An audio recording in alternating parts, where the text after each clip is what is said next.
Good morning friend Priyanka लाइफस्टाइलेर आमी प्रियंका नतून आरेकटी ब्लगे सबाइके स्वागत जानाई। सबाई केमन आछो? आशा करछि खूबই ভালো আছো আর তোমাদের ভালোবাসায় আমরাও খুব ভালো আছি। আজকে এখন বাজে সকাল 7টা আর এখন থেকেই ব্লগটা শুরু করছি। তবে ঘুম থেকে উঠেছি সকাল 6টায় আর এই 1 ঘন্টার মধ্যে অনেক কাজ করা হয়ে গিয়েছে, তোমাদের দেখানো হয়নি। তবে এই দেখো পিছনের জামা কাপড় সব মেলে দিয়েছি আর উঠোনটা একবার দেখিয়ে আনি চলো। বৃষ্টি হওয়ার জন্য উঠোনের অবস্থা দেখো, এত পরিমাণে স্লিপ হয়েছে যে পা দেওয়া যাচ্ছে না। তাই সকালে উঠে ঝাঁটা দিয়ে এই সাইডের মাটি সব খেঁকে অন্যদিকে সাইড করে দিয়েছি। সকালে সব বাসি কাজ সেরে গোপাল সোনার ভোগও লাগানো হয়ে গিয়েছে, গাছ থেকে সব ফুলও তোলা হয়ে গিয়েছে। তবে এগুলো তোমাদের সঙ্গে শেয়ার করিনি, এর পরের কাজগুলো অবশ্যই তোমাদের সাথে শেয়ার করব। আর প্লিজ পুরো ব্লগটা স্কিপ না করে দেখো, আশা করছি তোমাদের খুব ভালো লাগবে। এই দেখো গাছ থেকে সব ফুল তুলে নিয়েছি। তোমরা হয়তো ভাববে মিথ্যে কথা বলছে, করেনি, মুখেই বলছে, ওই জন্য আমি দেখিয়ে নিলাম। এর গাছে একটাও ফুল নেই, সব কড়ি রয়েছে। আর এই গাছের উপরের দিকটা ফুল রয়েছে, তবে অত ফুল লাগে না বলে আর তুলি না। যাদের লাগবে তারা নিয়ে যাবে। চলো এবারে গোপাল সোনার কাছে যাই।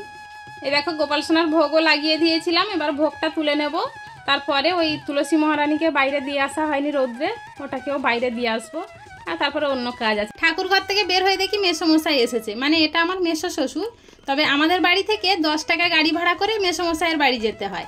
মেসোমশাই ভোরবেলা হেঁটে হেঁটে ওখান থেকে আমাদের এখানে চলে আসে, প্রতিদিন আসে। আর বাজার থেকে আবার বাজার করে দুপুরে আবার হাঁটতে হাঁটতে বাড়ি চলে যায়। খুব হাঁটতে পারে এই মানুষটা, আর হাঁটতে পারেই বলে এখনো সুস্থ আছে। তাই মেসোমশাইকে বললাম বসো, আমি চা করি, তারপরে খেয়ে তুমি বাজারে যেও।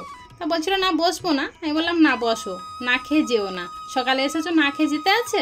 বলে ওনাকে বসিয়ে রেখে আমি রান্নাঘরে এসে চা ঢেলে নিচ্ছি। তবে গ্লাসে ঢাললাম কেন জানো? তৃষ্ণার বাবা কাঁচের গ্লাসে চা খেতে খুব ভালোবাসে, আর উনি তো চিনি ছাড়াই চা খায়। তাই ওনার চাটা আগে ঢেলে রেখে, আর ঘরে তো চিনি ছিল না, বাতাসা ছিল, তাই দিয়ে মেসোর চাটা ফুটিয়ে দিচ্ছি।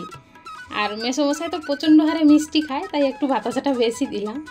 দিয়ে মেসোর চাটা ঢেলে দিয়ে আর তৃষ্ণার বাবাকে বললাম যে চা খাওয়ার আগে এই যে মেথি মৌরির জলটা ভিজিয়ে রেখেছি, এইটা খেয়ে নাও। বসে কাজ করে তো শরীরটা প্রচণ্ড গরম হয়, তাই শরীরটা একটু খারাপ বলছে, তাই এই জলটা ওনাকেও দিলাম। একটু যেটা বেশি ছিল সেটাও আমি নিজে খেয়ে নিলাম। এবারে চলো এই আমগুলো কেটে রেখেছিলাম, রৌদ্র বের হয়েছে, চালে দিয়ে আসি। এরপরে রান্নার কাজে চলে গেলে তখন আর এই আমের কথা মনে থাকবে না। তবে দক্ষিণ দিকের আকাশে দেখছি একটু মেঘ হয়েছে। যতক্ষণ আকাশে রোদ থাকে ততক্ষণ গরম তো হবে। চলো এবারে রান্নাঘরে গিয়ে ভাত বসিয়ে দিই, তৃষ্ণাকে তো টাইম মতো খেতে দিতে হবে। আবার ভাতটা তো বসিয়ে দিয়েছি, কিন্তু বাড়িতে কোনো সবজি নেই, শুধু আলু ছাড়া। কিন্তু আলু কি করব? আলু সিদ্ধ দিলে সকালের খাওয়াটা হবে, কিন্তু দুপুরের খাওয়া তো আর হবে না। তাই তৃষ্ণার বাবা গিয়েছে বাজারে মাছ সবজি আনতে, আনলে তারপরে তরকারি হবে। আর এখন ওই চা খাওয়া হয়েছিল, কিছু থালা বাসন বাকি আছে, সেগুলো চলো মেজে আসি। ওই দেখো পিছনে বিছানা পড়ে রয়েছে, তৃষ্ণা তার মধ্যে পড়তে বসেছে। এখন ওই চায়ের থালা বাসনগুলো মেজে এসে তারপরে ওই বিছানা তুলবো, তারপরে তৃষ্ণাকে ঠিক মতো করে পড়তে বসাবো। চা জল খেয়েছিল সেই গ্লাস বাটি কাপ ক্যান সব মেজে এনেছি, এখন একে একে এগুলো উপর দিয়ে দিচ্ছি। আর যদি উপর না দিই তাড়াতাড়ি জল সরবে না, আর সময় মতো গুছিয়েও রাখতে পারবো না। চলো এবারে দেখি ভাতটা কি হয়েছে। এদিকে তো ভাত ফুটে গিয়েছে, ওদিকে রেখে ঘরে চলে এসেছি এখন বিছানা তুলতে। ভাতটা হতে হতে আমার বিছানাটা তোলা হয়ে যাবে। তারপর তৃষ্ণাকে ঠিক জায়গা মতো পড়তে বসিয়ে আমি ঠান্ডা মাথায় সবজি কাটতে পারবো। আর এই কাঁটাটা দেখো কত সুন্দর, আমার মা সেলাই করে দিয়েছিল, দুদিকে দুরকম। একটা হলুদ শাড়ি ছিল আমার, সেটা এক পারে দিয়েছে, আর একটা লাল মতো শাড়ি সেটা আরেক পারে দিয়েছে। আর কাঁটাটা খুব বড়, যেন আমরা 3 জনেই গায়ে দিতে পারি।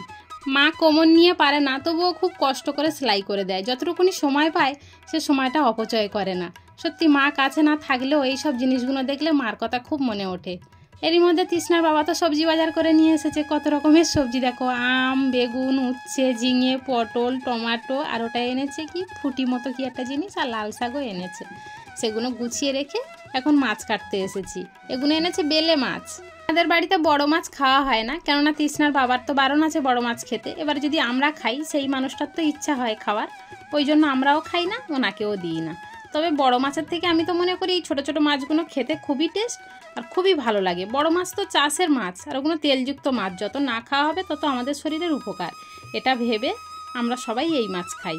তবে আজকের এই মাছ দিয়ে ভাবছি ঝিঙে দিয়ে আলু দিয়ে রান্না করব। মাছগুলো কেটে নিয়ে চলে এসেছি, এখন তৃষ্ণা বাবাকে বলছি একটু ভেজে দাও, তাহলে আমি সবজিগুলো কেটে নিতে পারবো। তাই নুন হলুদ মাখিয়ে ভাজতে দিয়ে আর আমি চলে গিয়েছি সবজি কাটতে। তারপরে এসে আবার এই মাছগুলো তুলে নিচ্ছি। তৃষ্ণার বাবা তো আবার তুলতে পারে না, ভয় পাচ্ছে যদি ভেঙে যায়, আর বেলে মাছ তো একটু নরমই হয়, তাই জন্য আমি আস্তে আস্তে সেগুলো তুলেছি। তবুও একটু একটু ভেঙেছে, কেননা সব মাছগুলো একসঙ্গে কড়াইতে দিয়েছি তো, আবার তাড়াতাড়ি করতে গিয়ে আমি সবগুলো একসাথে দিয়েছি। তৃষ্ণার বাবা কাজে যাবে, দেরি হয়ে যাচ্ছে, আবার বাজার থেকে এসেছে দেরি করে, বলো আমি কিভাবে করি, ওই জন্য একটু লেট হয়ে গেল। তারপরে ওই তরকারি বসিয়ে আমি এই ফুটিটা রান্না করব, এইটা কেটে নিচ্ছি। তবে এইটা ফুটিগুলো রান্না করলে একটু চিংড়ি মাছ দিলে খুব ভালো হয়, তবে আজকাল তো চিংড়ি মাছ আনেনি, আর এমনিও আমাদের বাড়িতে খুব একটা চিংড়ি মাছ খাওয়া হয় না, তাই এটা নিরামিষ রান্না করব, শুধু তেলের ওপরে কালো জিরে আর শুকনো লঙ্কা দিয়েই রান্না করব। আর এই ফুটি খেলে নাকি শরীর ঠান্ডা করে শুনেছি।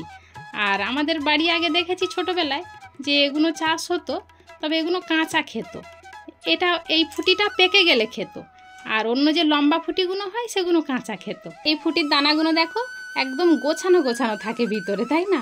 দেখতে ভারী সুন্দর লাগে। তবে তোমাদের সাথে গল্প করতে করতে আমি এই ফুটিটা তো কেটেই নিয়েছি। চলো ওই তরকারিটা আবার কি হচ্ছে দেখি। মশলা তো কিছু দেওয়া হয়নি, মশলা বলতে একটুখানি জিরে আর একটু আদা বেটে দিয়েছি, দিয়ে একটু নেড়ে চেড়ে আর হালকা জল দিয়ে দিচ্ছি, কেননা ঝিঙে থেকে যে জলটা উঠেছিল তাতে করে আমার আলু সিদ্ধ হয়ে গিয়েছে। তাই হালকা জল দিয়ে ঢাকা দেব, দিলে তরকারিটা যখন হয়ে আসবে তখন একটু মাছটা দিয়ে নেড়ে চেড়ে নামিয়ে নিলে হবে। বেলে মাছ তো নরম, বেশি ফোটালে মাছটা আবার গলে যাবে আর তরকারি কাঁটা কাঁটা হয়ে যাবে, খেতে গেলে খুব অসুবিধা হবে।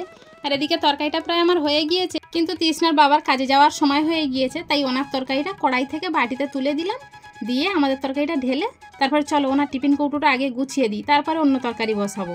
তাই এদিকে চলে এসেছি, এসে ওনার টিফিন কৌটোটা আগে গুছিয়ে দিচ্ছি, নাহলে রাগারাগি করবে, কাজে যাওয়ার সময় দেরি হলে তখন একটু রেগে যায়। আর এদিকে বললাম না ফুটিটা শুধুমাত্র কালো জিরে আর শুকনো লঙ্কা দিয়ে চাপাবো, সেইভাবেই তরকারিটা বসিয়ে লবণ হলুদ দিয়ে ঢেকে রেখেছিলাম। হালকা জল উঠেছিল, তাতে আরেকটু জল দিয়ে ঢেকে রাখতেই আমার তরকারিটা রেডি হয়ে গিয়েছে। এবারে রান্নাঘরের সব কাজ সেরে স্নান সেরে চলে এসেছি, একটু মেশিনের কাজে বসেছি। লোকের কাজ ছিল পড়ে, সেটা না দিলে তো অসুবিধা হচ্ছিল, তারা বারবার চাচ্ছিল, তাই তাদের কাজটা তাড়াতাড়ি সেরে দিচ্ছি। আজকের এই ব্লগটা তাহলে এখানেই শেষ করছি, দেখা হচ্ছে আবার কাল। ততক্ষণ পর্যন্ত সবাই ভালো থেকো, সুস্থ থেকো, আর সবাইকে ভালো রেখো। আর আমার সব বন্ধুদেরকে বলছি আমাকে একটু মানিয়ে নিও, ভুল ত্রুটি তো অনেক হতেই পারে, বলো।